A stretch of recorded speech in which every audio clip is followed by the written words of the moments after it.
Hey there, and welcome into another exciting episode of A for Effort. I'm your host, Matt, and as always, we start off giving thanks to our unofficial sponsor of the podcast, AMC A-List. $19.95 a month gets you 3 movies a week at local AMC theaters in your area. Check AMC.com for theater listings and offer availability. On today's episode, we're going to break down another one of my most anticipated for 2018, and that is Mortal Engines. When I first saw a trailer for this movie, I was really intrigued because to see cities on wheels basically eating smaller cities, it got me really intrigued. Peter Jackson was involved, Weta was involved, which is Andy Serkis's CGI company. I was really intrigued, and after walking out of the movie, it's not that I was underwhelmed or disappointed, it just fell flat. The movie was directed by Christian Rivers, which in turn I thought the movie was directed by Peter Jackson, but he was just involved in a producer's role. So that right there, I can understand why maybe it wasn't exactly what I wanted it to be, because I like Peter Jackson's directing style and I like the way he does things, but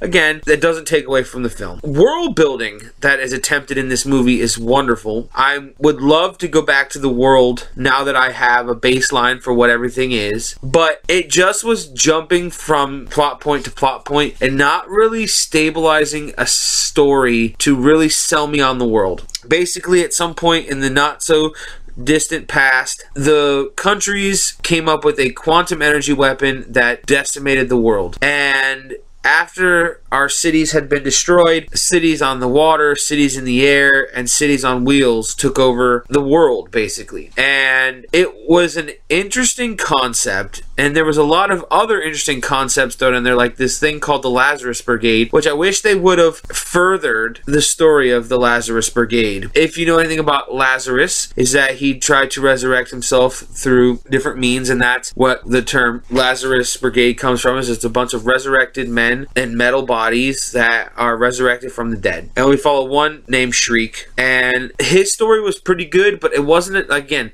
we jumped from spot to spot, not really like definitively in one or the other. So I was really kind of like, I wish we would have spent more time on one story, maybe came back to another one in a follow-up movie, maybe split this into 2 movies and spent more time in the world. The cast was pretty good. A bunch of people I didn't know, and only one really that I did know. So Hera Hilmar, Robert Sheehan, Jai Hai, Ronan Rafferty, Lilia George, and Stephen Lang star, and the one actor I did know was Hugo Weaving. And it's not that the cast was bad, they all did a great job for what the movie was, and I had a fun time, and there was parts in the middle where I was kind of dozing in and out because I'm like, man, it's really long and a lot of dialogue, but I had fun and I never fell asleep. There was some good enough action. The stuff I wanted more of was more of why certain cities are on wheels, why certain cities are on the water, you know, why is London this apex predator of a city compared to, say, like a New York or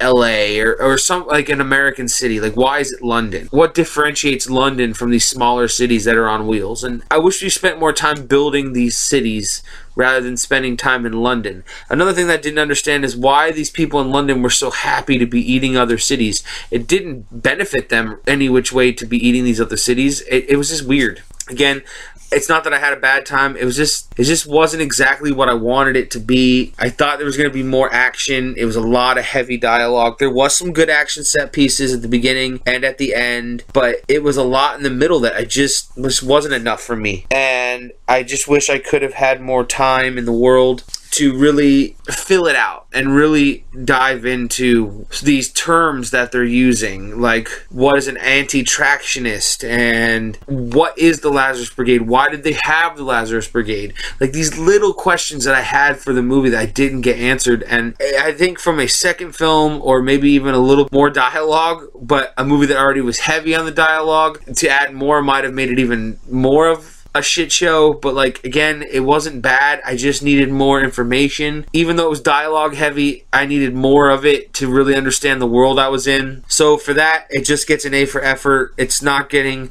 any pluses, any minuses. It wasn't terrible, but it definitely wasn't up there with the top movies I've seen this year. We're coming up to the end of the year, and I have so many movies to break down and figure out which is going to make my top 10. I still have at least 3 to 4 movies left at the end of the year here to see prior to making those rankings. So I'm very excited to see those last movies and then break down a top 10 for you. Check out all the videos on the YouTube channel. Like, subscribe, share, comment. Let us know here at A for Effort how we're doing with these videos. I'm your host, Matt. Come back to us next time on another exciting episode of A for Effort, and we will have another quality movie review.